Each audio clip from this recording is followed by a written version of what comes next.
Victoire 3-2 du FC Barcelone alors que Levante menait 2-0 à la mi-temps. Et c'est trop, le Barça ne va jamais s'arrêter de faire des remontadas. Levante, ils étaient tout confiants à la mi-temps, 2-0, ça y est. C'est comme si tu donnais une sucette à un gosse. Il enlève le papier, il est content. Il enlève le papier, il regarde la couleur. Waouh, du rouge, du jaune, ça va être magnifique. Et tu vas la mettre dans ta bouche et on te l'arrache. Donne-moi ça, connard.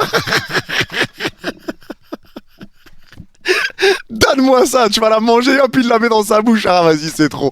Moi, j'arrête. Remontada de zinzin du FC Barcelone. C'est une folie. Ça a été un match qui a été compliqué. Le Barça a failli se mettre dans le mal déjà la deuxième journée de Liga. Mais le Barça a réussi à inverser la tendance en 6 minutes en deuxième mi-temps. Et ça a été un début de match qui a été plutôt compliqué, là où Hansi Flick avait essayé de faire des choses aujourd'hui. Il a essayé de mettre une nouvelle composition avec un Rafinha numéro 10, avec un Rashford sur le côté gauche, Ferran Torres en 9, Lamine Yamal à droite, encore un Koundé sur le banc. Il a essayé de faire quelque chose, il a essayé de tenter quelque chose sur la compo. Donc ça, tu peux pas lui reprocher, tu peux pas lui enlever. La compo sur le papier, elle a hypé beaucoup de monde et moi, elle me hypait personnellement. J'avais hâte de voir ce que ça allait donner. Et la réalité des choses fait que le Barça s'est créé des situations face à un bloc bas de Levante. Levante a refusé le jeu, Levante a été très bas et ils étaient là pour te contre-attaquer. Ils ont été là pour t'attendre, récupérer le ballon et te faire mal dans ton dos en profitant du fait que tu joues très haut avec un bloc forcément défensif qui est tout le temps au niveau de la ligne médiane et ça essaye de partir dans ton dos et ils l'ont bien fait. Là, ce qu'il faut dire, c'est que Levante a parfaitement défendu avec un Sanchez sur le côté gauche qui a parfaitement tenu Lamine Yamal. Donc ça défendait parfaitement. Le Barça avait la possession du ballon, mais le Barça, il leur manquait le dernier geste. Et c'est le problème qui a été posé aujourd'hui, c'est que quand tu essayais de ramener une situation, t'arrivais à voir la bonne passe, à mettre la passe, mais elle était soit un petit peu trop longue, soit le joueur ratait son contrôle, soit tu rates une énorme occasion. Donc t'arrivais à te créer des situations. Tu te créais des situations, mais pas vraiment des occasions. Et ça a été le problème là où Levante a profité de tes largesses défensives. Et là, j'ai vu beaucoup de personnes également tomber sur le rôle défensif, sur les joueurs défensifs du Barça. Mais pour moi, aujourd'hui, le problème, ça n'a pas été les défenseurs. Ça, c'est mon avis et je vais m'expliquer. Pour moi, le problème qu'a rencontré le Barça aujourd'hui, c'est le fait que le pressing n'a pas été bon. Les attaquants, les milieux de terrain ne pressaient pas comme d'habitude sur les pertes de balles. Ce qui fait que Levante récupérait des ballons assez hauts sur les pertes de balles de Lamine Yamal et derrière ça repartait en une touche de balle, un petit 1-2 qui se fait et ça part dans ton dos. Ta défense, elle remontait comme d'habitude parce que tu es sur le piège du hors-jeu. Mais si tes milieux de terrain ne pressent pas et laissent les joueurs de Levante dans un fauteuil, si tes attaquants ne pressent pas, si le pressing n'est pas mis en place, c'est du suicide pour ta défense. C'est du suicide. Donc pour moi, la défense du Barça ne pouvait juste pas faire autrement. Eux, ils ont respecté la consigne du piège du hors-jeu, mais forcément, s'il n'y a pas de pressing, tu laisses Levante jouer, et ben tu te fais prendre dans ton dos. Parce que eux, ils ont joué comme d'habitude. Mais il n'y avait pas le pressing qui était mis en place. Donc c'était beaucoup plus facile pour Levante de ramener du danger. Avec les pertes de balles de Lamine Yamal perd les 2 ballons, je crois, sur les 2 buts de Levante. Première perte de balle, tu perds le ballon au milieu de terrain, ça part en 1-2 contre-attaque, et le but est sublime. Bon, par où commencer les mecs? Je sais même pas par où aller, je sais même pas où aller. Par où commencer? Victoire du Barça. 3-2. Remontada. Il y avait de l'espoir. Possiblement de relancer en début. Enfin de lancer, tu vois, un petit suspense côté Barça en Liga. Les mettre dans une situation où on se dirait, en fin de compte, cette année ça va être plus difficile pour eux, le Real va passer devant peut-être, tu vois, on avait des choses à dire défensivement par rapport au Barça,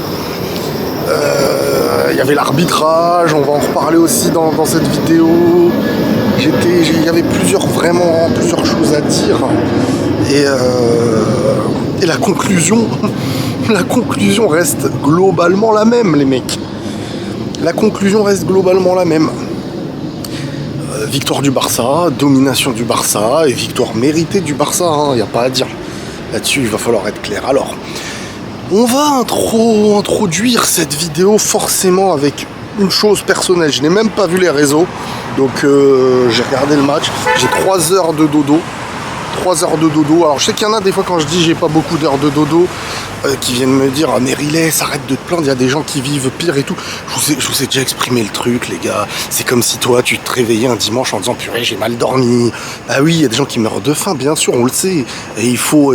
mais je suis pas en train de dire oh, j'ai pas de chance, truc. Non, Dieu merci, j'ai une chance immense. Vraiment, j'introduis ça avec ça pour bien que ce soit clair dans la tête des gens. Quand je dis 3 heures de dodo pour une défaite ou une victoire du Barça et tout, il y a presque une ironie derrière, histoire de dire je me suis réveillé pour ça. Vous voyez ce que je veux dire? Donc voilà, ce que je veux dire, c'est que je me rends compte, bien entendu, de la chance que j'ai, une chance exceptionnelle de faire les vidéos.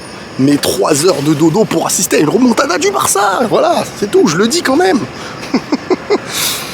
Ah, plus sérieusement les gars. Alors, je vais revenir sur l'arbitrage parce que on est au début de la Liga, deuxième journée et deuxième vidéo sur l'arbitrage. Alors, cet arbitrage déjà faisait polémique aux yeux des supporters du Barça parce que c'était celui qui avait arbitré le match catastrophique. Mais je le répète, catastrophique, j'ai pas honte de le dire, l'arbitrage qui a flingué et qui aurait pu flinguer, c'était la finale de Coupe d'Espagne, Copa del Rey, Real Madrid-Barcelone, avec un carton rouge que tu as mini mérité, un penalty mérité par le Barça, voire 2, c'était une catastrophe. Et on l'a dit, alors j'étais énervé, j'avais fait une première vidéo par rapport à vous rappeler plein de choses et tout, mais clairement l'arbitrage, on l'a dit, c'était un arbitrage à ce moment-là sur le match très favorable au Real. Je suis choqué. Le Barça n'a pas changé. C'est les mêmes que l'année dernière. On les a laissés comme ça. Ils sont revenus comme ça. Complètement endormis en première mi-temps. 2-0. On s'est dit c'est fini. Ouais, c'est bon là. C'est pas le Barça. C'est pas l'année dernière. Faut arrêter. Voilà comment ça a fini. 3-2. Ils ont tout remonté en une seule mi-temps. Parce que c'est des mutants. Voilà, offensivement, ils sont intenables. C'est trop dur de les contenir 90 minutes. Avant de parler de l'armada offensive, parlons de celui qui a relancé, comme je l'appelle le cerveau, gueule d'ange. Michael Scofield dans Prison Break. Gueule d'ange parce que il a une gueule propre et il est trop fort. Entrée de la surface, le match est bloqué pour le Barça. Il se pose pas de questions, il allume une Adriano dans le jargon, PES6. La balle, elle vient se loger en lucarne. Terminé. 2-1, à partir de ce moment-là, 51e minute, je dis c'est bon, c'est fini. Barça va revenir. Après, on peut dire qu'il y a une certaine justice, parce que pour moi, cette main de Baldé, pour moi, c'est jamais main, parce que elle va pas au but. Il y a Johan Garcia qui est dessus. En plus, il peut pas s'amputer la main. Faut dire les termes, en fait. Et au final, d'où vient la lumière? Elle vient évidemment de l'enfant terrible, Lamine Yamal, qui paraît anodin, mais qui est dans la bonne zone, comme d'habitude. Il réussit à faire marquer, à faire craquer la défense de Levante. Ils ont marqué contre leur camp.